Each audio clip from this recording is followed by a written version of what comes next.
On en vient à un vœu qui concerne la mise en régime municipal de l'enlèvement et de la mise en fourrière, qui est présenté par... Allez-y, Madame Douneuil. Merci, Monsieur le maire. Alors oui, je voudrais vous évoquer ce vœu qui était à l'initiative de Pierre-Yves Bournazel et du groupe UMP et qui a été également porté par Philippe Goujon au Conseil de Paris. Ce vœu a été déposé dans ce conseil le 30 juin 2014, donc ce vœu relatif à la mise en régime municipal de l'enlèvement et de la mise en fourrière. Ce vœu, d'autre part, a été adopté au Conseil de Paris en juillet 2014. Et ce vœu, malgré tout, et ça fait plus de 6 mois que ça a été voté, et malgré tout, il ne se passe rien. Alors, on en revient un petit peu à ce que disaient mes collègues. Nous sommes au temps de l'action. Donc, les élus du groupe UMP souhaitent et demandent que le maire de Paris, la maire de Paris, applique ce vœu qui a été voté lors du Conseil de Paris, et ça, dans l'intérêt général, et pour effectivement mettre en œuvre ce qui a été voté. Merci pour cette présentation très claire. Je vais demander à Gilles Ménette d'essayer de vous persuader ou de vous démontrer que nous n'avons pas attendu sur ce sujet. Je vais effectivement, merci Monsieur le maire, je vais essayer effectivement de vous démontrer, Madame, que non, il ne se passe pas rien et le vœu est en train d'être appliqué. Je suis très heureux déjà que l'opposition s'impatiente de la mise en régie municipale, de l'enlèvement et de la mise en fourrière des véhicules. Je veux donc vous rassurer. Ce vœu, adopté comme vous l'avez répété au mois de juillet dernier, est actuellement en cours de mise en œuvre. C'est ce qui nous a été indiqué par le cabinet de Christophe Najowski, élu en charge de ce dossier à la mairie de Paris. Je veux donc ici vous donner quelques éléments. La prestation donc, de mise en fourrière relève d'abord de la préfecture de police, la ville intervenant indirectement par le biais de l'attribution du budget spécial de l'APP.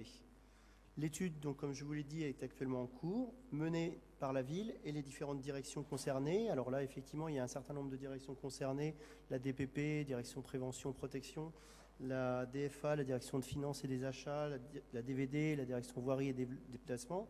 Et donc, c'est toute la transversalité de ce dossier qui fait que, potentiellement, les délais peuvent être allongés. Mais l'étude donc est bien en cours, c'est ce que le cabinet nous a confirmé et ces résultats seront communiqués prochainement dès que l'ensemble de ce travail sera achevé entre tous les acteurs, toutes les directions des services de la ville et la préfecture de police, conformément au vœu qui a été adopté en juillet dernier. Mais je vais revenir un petit peu sur le fond pour voir ce que ça implique aussi comme disposition. La reprise en régie directe nécessite en effet un examen approfondi de différentes questions de la part de la ville de Paris et de la préfecture de police. Celle des ressources humaines. Quels sont les effectifs qu'on va devoir mettre en place? Quels vont être les nouveaux effectifs? Quels sont ceux qui vont être redéployés? Quelle organisation de travail on va devoir mettre en place? Celle des équipements en véhicules et en entretien et toute la maintenance que ça occasionne. Et celle aussi des différentes questions immobilières liées à tout l'espace public occupé par les fourrières. Donc tout ça, le caractère conjoint, préfecture de police, ville de Paris, et des différentes directions, le caractère transversal aussi, peuvent expliquer que les délais soient relativement longs. Voilà un petit peu les éléments que je voulais aborder avec vous sur le fond. Sur la forme, c'est vrai que M. Bournazel le disait à l'instant, l'opposition municipale aurait très bien pu nous solliciter l'exécutif d'une autre manière, une question orale, un mail, un courrier, comme vous nous l'avez dit tout à l'heure, puisqu'on peut travailler ensemble pour savoir où en était l'application de ce vœu voté en juillet. Donc le vœu étant en cours d'étude dans les différentes directions de la ville, nous considérons que le vœu est considéré comme satisfait et nous vous proposons donc de retirer votre vœu. Merci. Donc la proposition est de retirer le vœu. Avant que vous puissiez conclure, je vais donner la parole à ceux qui le souhaitent sur ce sujet et donc donner leur explication de vote. Donc j'ai Sandrine May, puis Gérald Briand. Merci, Monsieur le maire.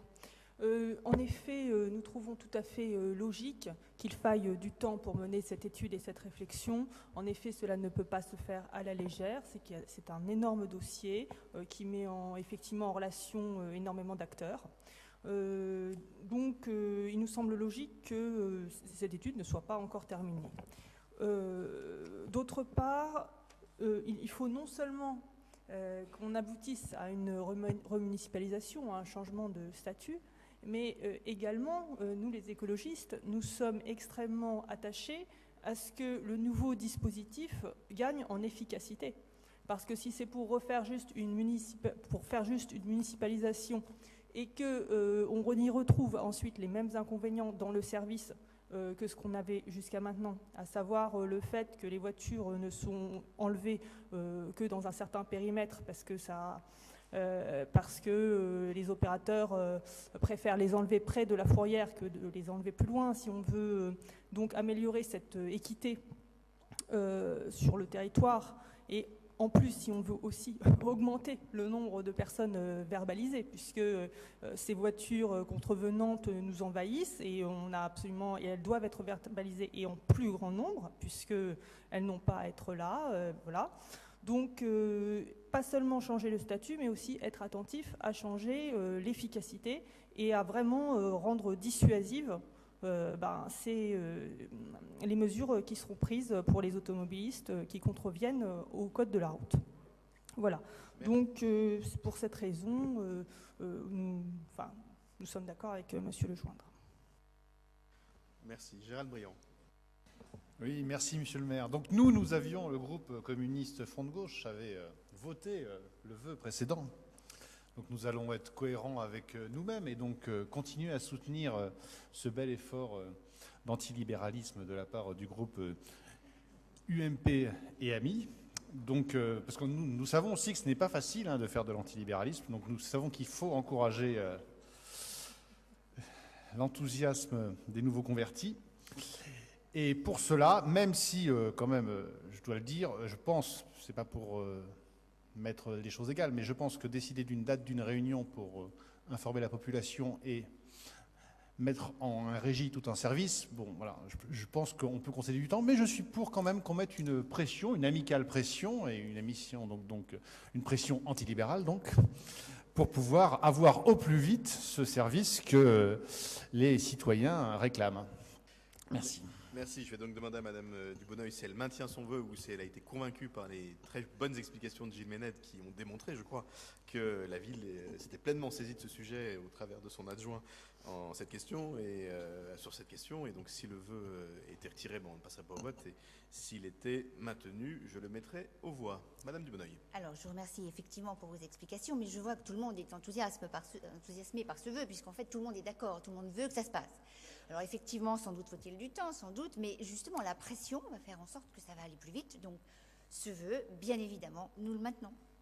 Bien, pour ma part, et pour la même raison que pour le vœu qui avait été présenté par Philippe, je ne vote pas des vœux qui sont en cours ou qui sont réalisés, et donc je ne participerai pas à ce vote. Mais chacun fait ce qu'il veut. Qui est pour ? Ah, pardon, Sandrine. Oui, idem, nous ne participons pas à ce vote. Voilà, merci. Qui est pour ? Qui est contre ? Qui s'abstient ? Qui ne participe pas au vote ? Il est adopté.